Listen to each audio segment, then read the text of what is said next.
Welcome to the Sankofa Ancestor Shrine, where every week we invite spiritual Black folk to reconnect with our ancestors as we journey through the crossroads. Please consider donating through patreon.com/Sankofa Shrine.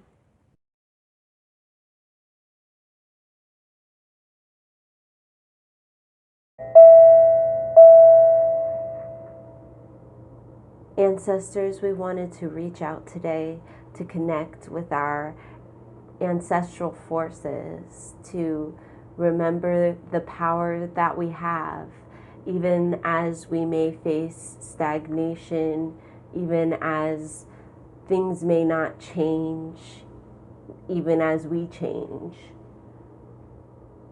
We want to remember the force in our bloodline, to remember that things are occurring even when we cannot see them, to remember that there is a plan bigger than ourselves, and to remember to not give up hope and to not give up faith, and to continue having our faith in our future. Ancestors, thank you for the blessings that you have led us to or brought into our lives lately, big and small. And thank you for listening to our prayers as we continue to connect with you and ourselves on our Indigenous return journey. Ashe and Hetepu.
I open my heart to enter, and I won't turn back. I will go, I shall go to see what my life is going to be. I open my heart to enter, and I won't turn back. I will go, I shall go. I will go, I shall go. I will go, I shall go to see what my life is going to be. To see what my life is going to be. I open my heart to enter.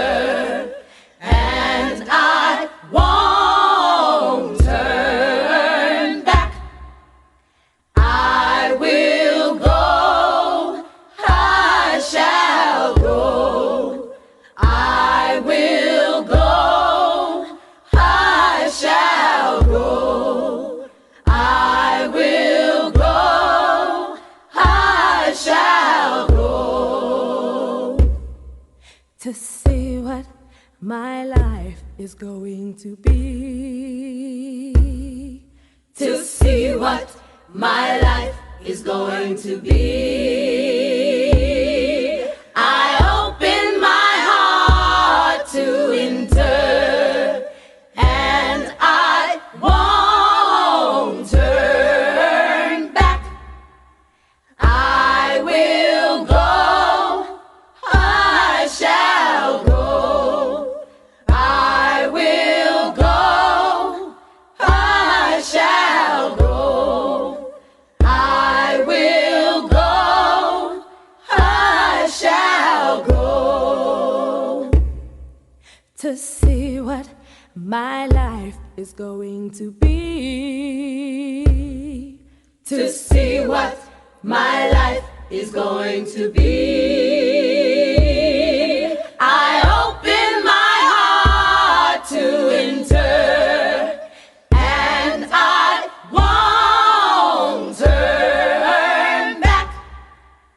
I will go, I shall go. I will go, I shall go. I will go, I shall go to see what my life is going to be. To see what my life is going to be. To see what my life is going to be. To see what my life. To see what my life's gonna be. Yes. To see what. Show me and to show me and to show me. To see what. Yes.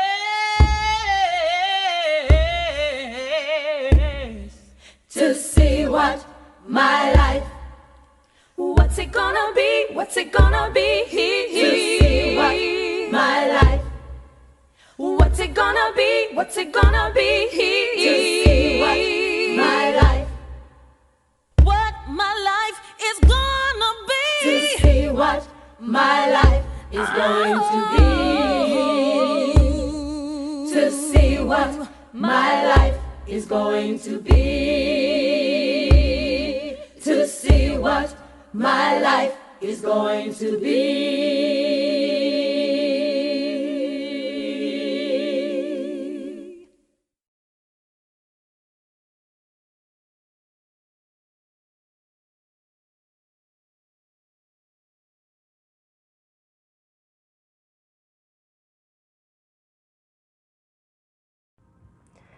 Hello, thank you for watching. Today's theme is the work is ancestral. And the reason for that is we're going to be reading a little bit from Working Them Roots by Medicine Man. You can find this book on Amazon, as well as he has a second book that came out.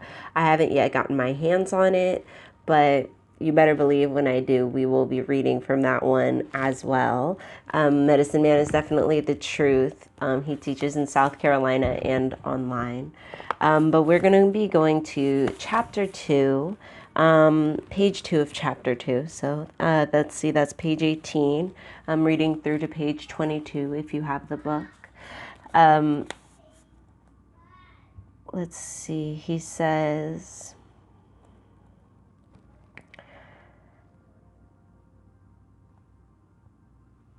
in the South, families were buried in family lots behind old churches, which made it easy for spiritual work to be done with your family members because they all were buried behind the church or on private family property.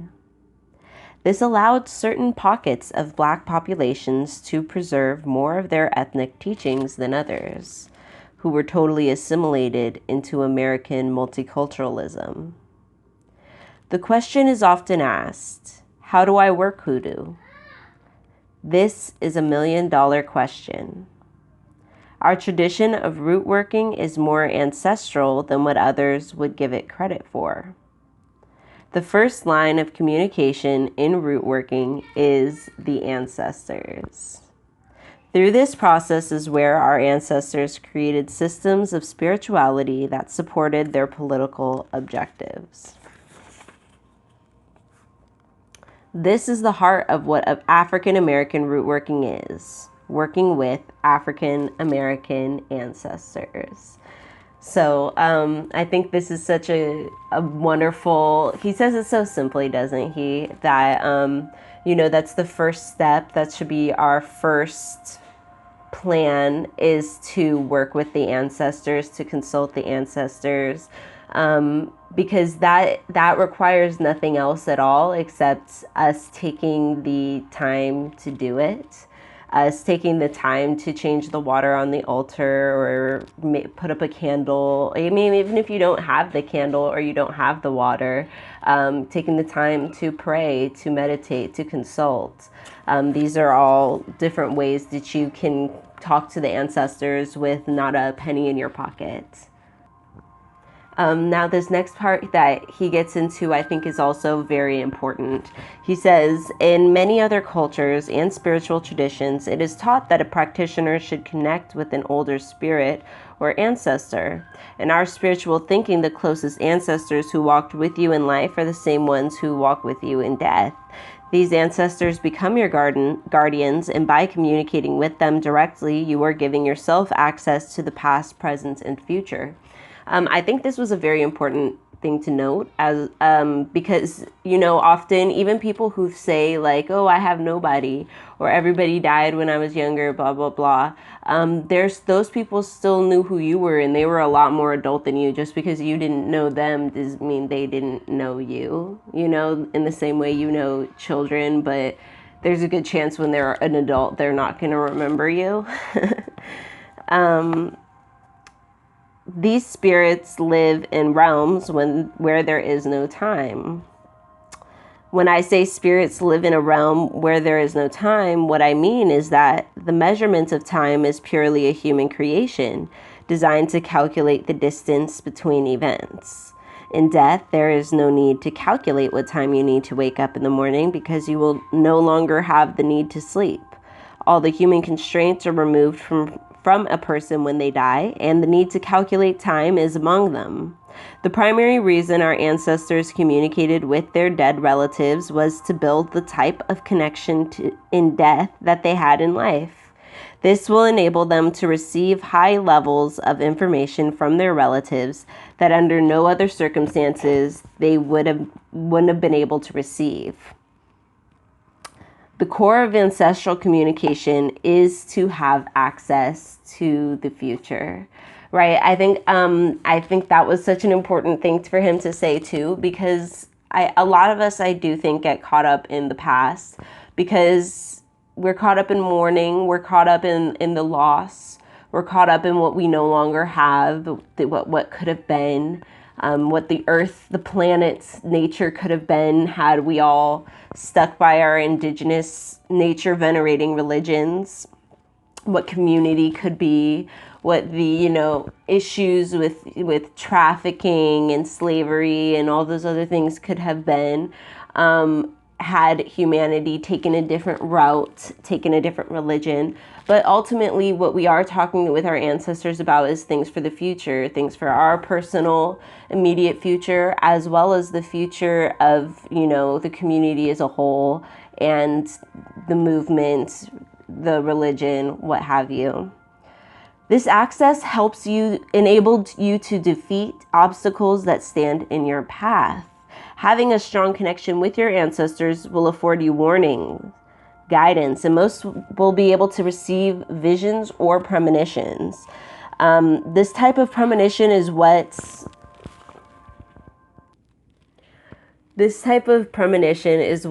developed so that root workers will be able to see through the veils of consciousness to obtain the truth of situations directly from the spirits. This is what Papa C refers to as the Hoodoo Seer. In Hoodoo, a root doctor creates the reality in which we can tap into other streams of energy. This is done by taking an organic object and extracting the essence of physicality and extracting the essence physically and reshaping it to the will and demand of the worker. For example, statues are carved with intricate symbols of a tribe. It could be a representation of a once great leader of the society. In many societies, leaders are deified, combined with images of animals, stones, plants. The combined energies are then used by the Hoodoo Seer to channel information from the divine source. And I think this is also kind of parallel to what we're doing in the Sister Circle with our Sanab Freedom project. Right, we're, instead of using a carving, we are using quilting, sewing, to create something similar, which is, you know, something that we definitely did in a spiritual context here in America. That's why, you know, Black American quilts are so revered, especially historical ones. They went places other people's quilts did not go because they were used for things other people's quilts were not used for. He says, the reason I said divine source is because many African American Hoodoo practitioners have various beliefs. We are a diverse people, so it is expected to see diversity within our spiritual framework. The goal is to establish balance among ourselves so we can coexist progressively and build on our ancestral science. The intent here is not to discredit any other spiritual systems, but to show readers that the way traditions evolved in North America and will continue to do so is uniquely connected to the experience of the people here. In understanding what the people practice and how they practice it, you must make a real cultural connection to the people. As we've mentioned earlier, an authentic Hoodoo practitioner is a seer. Real quick before I continue though, when he's talking about making that real connection to the people, this is what I mean when I say, you know, we can't just be picking up objects and you know, selling them for, you know, for different random things. I've noticed a lot of our items are, you know, our curios, as they're labeled in the little stores and stuff, are they're mostly revenge items, kind of sold for anybody. That's what our religions are associated with in the stores. They're for the revenge, they're for the evil, summoning this or that.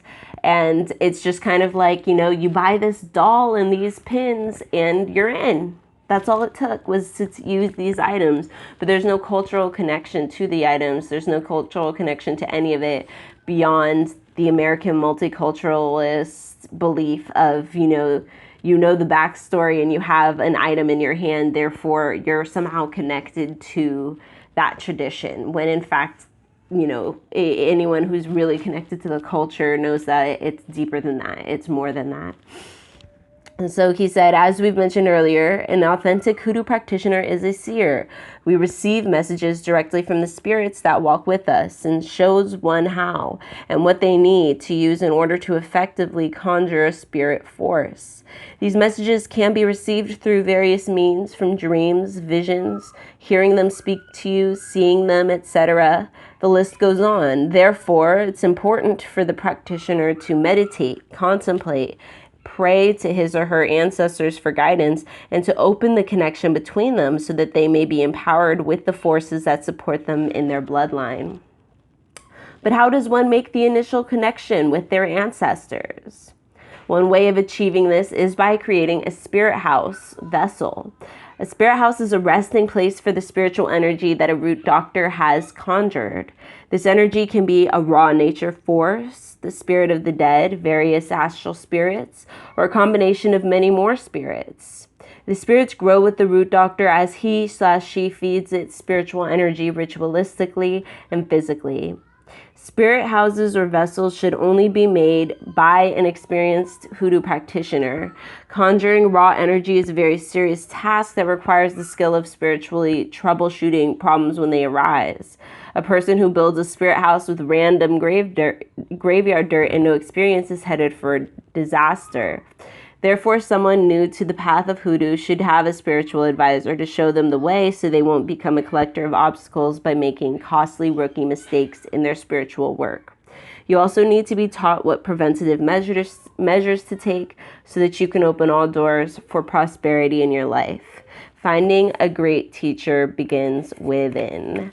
So this part where he's talking about, you know, having a resting place. So you can have like an ancestor altar, but, you know, for the things that go far beyond that, the deities, these other spirits, spirits that you know, the astral plane, all these things that people get very interested in because maybe they've, you know, seen something that makes them, you know, believe that's where they should be going, or they've just read something, you know, what have you. Whatever your reasoning behind it, it's best to learn from others. That's the oral tradition is how we're taught in this, you know, tradition in these religions. And so it's very important to be comfortable with saying you don't know and asking for help. But on the lower end of that, you can be making, you know, a mojo bag specifically for just as an ancestor altar, or to work with a specific ancestor of yours. You can have an ancestor altar. Those things are your birthright, and you can just do those things. But when moving on to the other things, like he said, I mean, you can do it by yourself, but you will be a collector of mistakes. And some of those mistakes are really hard to come back from, if you can at all, by the time you realize, you know, what's going on. So, you know, always be careful as well. But do recognize the power you have within you, the power of your ancestors when they're talking with you and they're guiding you, you know, helping to speak through your intuition, and, you know, noticing the synchronicity and understanding the signs when they're around you is another way that you'll be honing your skills when communicating with that realm.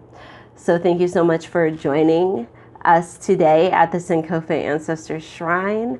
I will see you next time, and until then, may your ancestors and spirit guides be with you at every crossroads.